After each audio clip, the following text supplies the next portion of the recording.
আমাদের আজকে প্রস্তাবনা হবে নির্বাচন ব্যবস্থা সংস্কারের নিমিত্তে কিছু প্রস্তাবনা আছে আমাদের, এবং একটা লিখিত প্রস্তাবনা আছে। সুনির্দিষ্ট প্রস্তাবনার ভেতরে আছে জাতীয় নির্বাচনের ক্ষেত্রে তত্ত্বাবধায়ক সরকার ব্যবস্থার পুনর্বহাল করা, এবং ২ নম্বর হলো জাতীয় নির্বাচন ও সকল স্থানীয় সরকার নির্বাচন ৫ বছর পর পর নির্ধারিত দিনে করার ব্যবস্থা রাখা।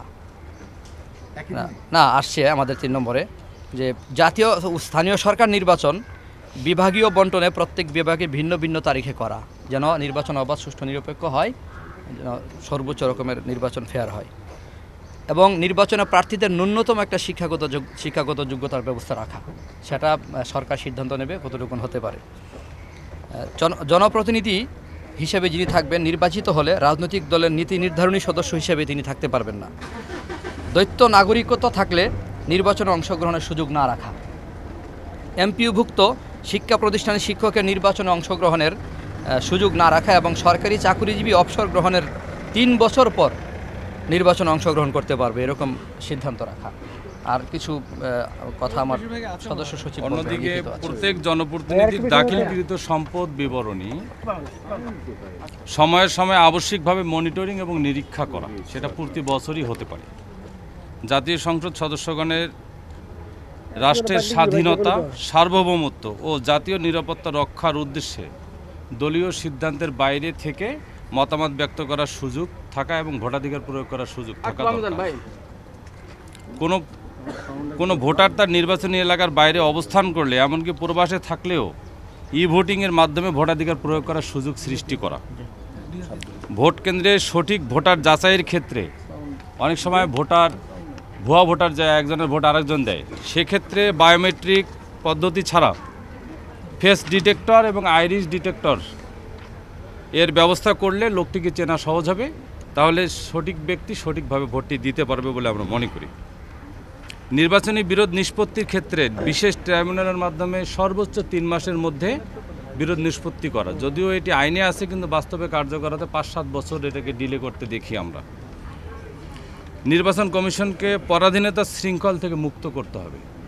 কমিশন মানে একটি স্বাধীন সংগঠন, কিন্তু আমাদের নির্বাচন কমিশন কখনোই স্বাধীন আমরা দেখতে পাচ্ছি না। তত্ত্বাবধায়ক সরকারের আমলে কিছু কিছু ভোট আমরা ফেয়ার দেখেছি, আর বাকিগুলো আমরা দেখতে পাচ্ছি না। সেজন্য আমরা বলেছি পরাধীনতা শৃঙ্খল, যদিও স্বাধীন কিন্তু আসলেই তারা পরাধীন, পূর্ণাঙ্গভাবে তাদের স্বাধীনতা দরকার। সেক্ষেত্রে যা যা প্রয়োজন সেটি জাতীয় আলোচনা হতে পারে, করে তারা সিদ্ধান্ত নেবেন। ইউনিয়ন পরিষদ চেয়ারম্যান ও মেম্বারগণের সম্মানজনক সম্মানী এবং পদমর্যাদা নির্ধারণ করে দেয়। আমরা মাস লেভেলে কাজ করি, জনগণের সরাসরি ভোটে নির্বাচিত, এবং এই মুহূর্তে বাংলাদেশে আমরাই একমাত্র নির্বাচিত প্রতিনিধি হিসাবে প্রতিনিধিত্ব করছি, কিন্তু আমাদের পদমর্যাদা নিয়ে একটা জটিল বিষয় কাজ করে সবসময়, সেটি ঠিক করার জন্য আমরা বলেছি। স্থানীয় সরকার নির্বাচনে দলীয় প্রতীক না রাখার ব্যবস্থা করা, যেটি আগে ছিল পূর্বের জায়গায় ফিরে যাওয়া, এবং তাহলে হবে কি আমাদের গ্রাম পর্যায়ে মাস লেভেলে মানুষগুলো ভাগাভাগির অংশ পড়বে না, কোনো ভাগাভাগির মধ্যে পড়বে না। এই হচ্ছে আমাদের বিষয়, এগুলোকে নিয়েই আমরা কাজ করতে চাই। সেই জন্যই আমরা আজকে আমাদের নির্বাচন ব্যবস্থা সংস্কার কমিশন থেকে আমাদেরকে আমন্ত্রণ জানানো হয়েছে। আমরা তাদের প্রতি কৃতজ্ঞতা জানাই। বাংলাদেশের বর্তমান যে সরকার পরিচালিত হচ্ছে তাদের প্রতি আমাদের অগাধ আস্থা, বিশ্বাস আছে।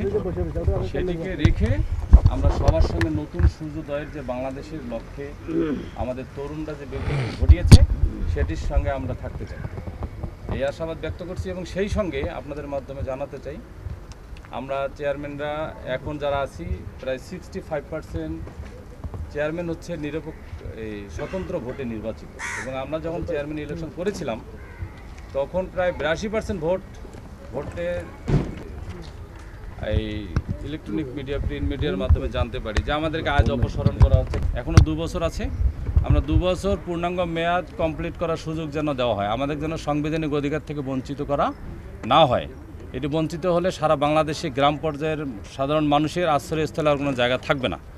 যতক্ষণ পর্যন্ত আমাদের সময় আছে ততক্ষণ পর্যন্ত আমাদেরকে রেখে নির্বাচন ব্যবস্থার সংস্কার সহ সারা বাংলাদেশে সামনের দিকে এগিয়ে নিতে, স্বাধীনতা, সার্বভৌমত্ব এবং অখণ্ডতা রক্ষা এবং নিরাপত্তার ক্ষেত্রে সর্বোচ্চ ভূমিকা ইউনিয়ন পরিষদের চেয়ারম্যান মেম্বাররা সর্বাত্মক সহযোগিতা করবে বলে আশাবাদ ব্যক্ত করে আমি আপনাদের সবাই প্রিন্ট মিডিয়া যারা এসছেন শুভেচ্ছা এবং কৃতজ্ঞতা জানিয়ে শেষ করছি। সবাই ভালো থাকবেন, ধন্যবাদ।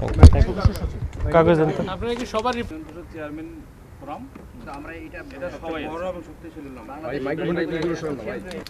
সাদেক কোন এলাকা থেকে আছে? এটা কত কাল? 5 আগস্ট জুলাই বিপ্লবের পরে এই প্রথম জনসমক্ষে জনগণের সামনে আমরা প্রাণ খুলে কথা বলছি। এটা আমাদের যে আন্দোলনে যারা শহীদ হয়েছে তাদের প্রতি আমি শ্রদ্ধা রেখে এবং যারা এখনও আহত হাসপাতালে বেডে কাতরাচ্ছেন তাদের প্রতি সহানুভূতি রেখে আজকে আমরা আমাদের নির্বাচন সংস্কারের যে কমিশন হয়েছে সেই কমিশনের আমন্ত্রণে আমরা এসেছিলাম।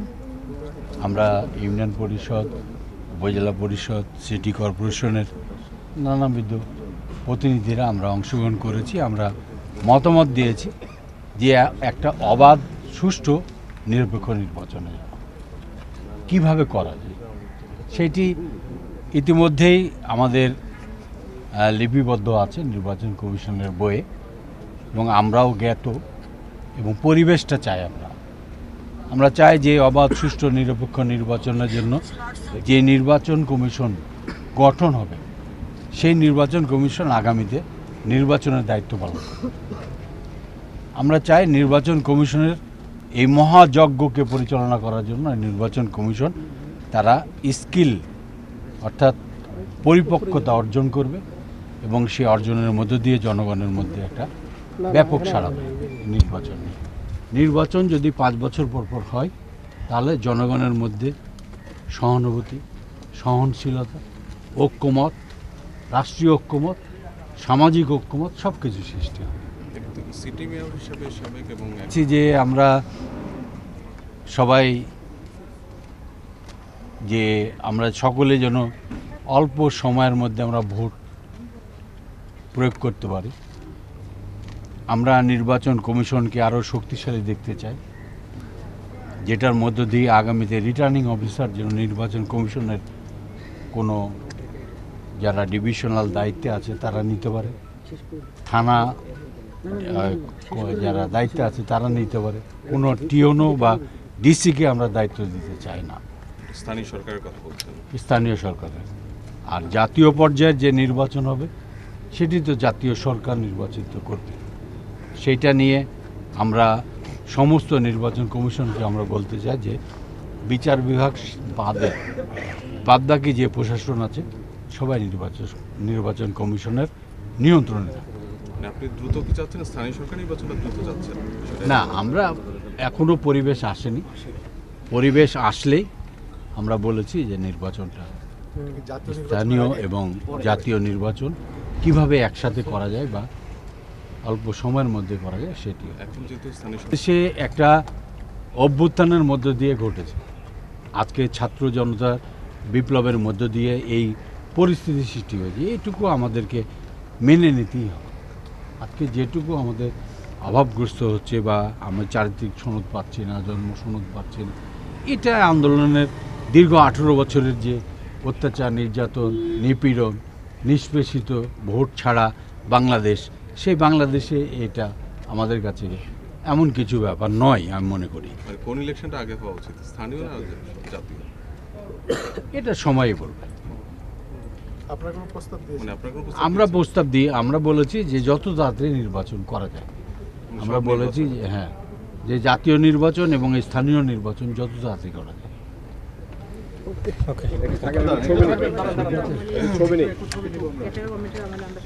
ডিসি ছিল হ্যাঁ, সব জায়গাতেই।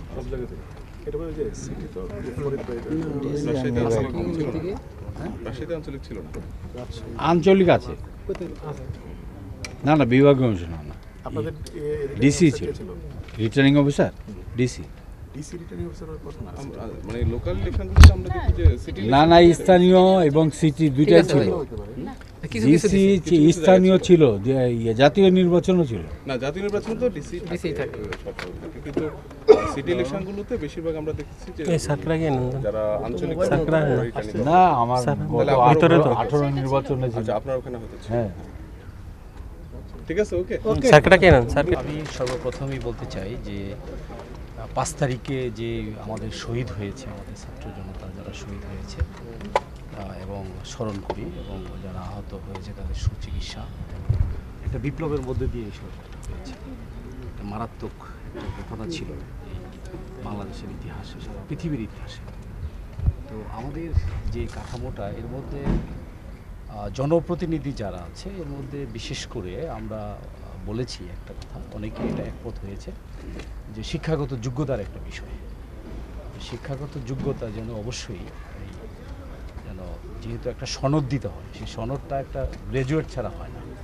যে অন্তত পক্ষে যারা জনপ্রতিনিধি হবে তারা যেন গ্র্যাজুয়েট হয় এবং তারা যেন শিক্ষিত হয়, সুশিক্ষিত হয়। তাহলে শিক্ষার, যেহেতু ছাত্রদের মাধ্যমে দেশ আমরা স্বাধীন পেয়েছি, সেহেতু শিক্ষার একটা গুরুত্ব এখানে আমরা দিয়েছি। আর একটা বিষয় হলো যে আমরা যারা সিটি কর্পোরেশনের কাউন্সিলর, আমাদের ফেসিবাদ বিরোধী আন্দোলনে যারা আমরা ছিলাম, এবং ফেসিবাদ বিরোধী যে কাউন্সিলগুলো, এগুলো যেন দ্রুত সময়ের মধ্যে যেন পুনর্বহাল করে দেয়। কারণ হলো যে এইখানে কোটি কোটি জনগণ এখানে কিন্তু সেবা বঞ্চিত হচ্ছে একদম মারাত্মকভাবে, কিন্তু সেবা থেকে এখানে ডেঙ্গু, নাগরিক সনদ, জন্ম সনদ, মৃত্যু সনদ, এগুলো কিন্তু প্রতিনিয়ত লাগছে। যে প্রশাসনকে দেওয়া হয়েছে সে প্রশাসন কিন্তু সম্পূর্ণরূপে ব্যর্থ হয়েছে। প্রশাসন কোনোভাবেই কিন্তু এটা করতে পারতেছে না। তো এই প্রস্তাবনাটাও ছিল যে যখন নির্বাচনটা হবে, জাতীয় নির্বাচনটা আগে দিতে আমরা বলেছি, এবং জাতীয় নির্বাচনের পরে স্থানীয় নির্বাচন করতে বলেছি। কারণ এখন নির্বাচনের যে স্থানীয় নির্বাচনের সেই পরিবেশটা কিন্তু পুলিশ প্রশাসন সম্পূর্ণরূপে নিষ্ক্রিয়, এখন প্রশাসন কিন্তু নিষ্ক্রিয়। সেক্ষেত্রে জাতীয় নির্বাচনটা যত দ্রুত সম্ভব দেওয়া উচিত, এবং জাতীয় নির্বাচনের পরে এই স্থানীয় নির্বাচনগুলো পরিবেশ হবে, তখন নির্বাচনগুলো দেওয়া। এর আগে আপনাদের বহাল চাচ্ছেন হ্যাঁ আপনারা? হ্যাঁ, আমরা বহাল চাচ্ছি, পূর্ণ বহাল চাচ্ছি। আরেকটা বিষয় সেটা হলো যে যে স্থানীয় নির্বাচনগুলো নির্দলীয় করতে হবে। এখানে মার্কা থাকবে না, এখানে স্থানীয় নির্বাচনগুলোতে কোনো মার্কা থাকবে না, দলীয় কোনো মার্কা থাকবে না, দলীয় কোনো মার্কা থাকবে না, নির্দলীয় মার্কায় নির্দলীয় নিরপেক্ষ লোকরাই এখানে ইলেকশনটা করবে। এই ধরনের প্রস্তাবনা আমরা দিয়েছি আর কি।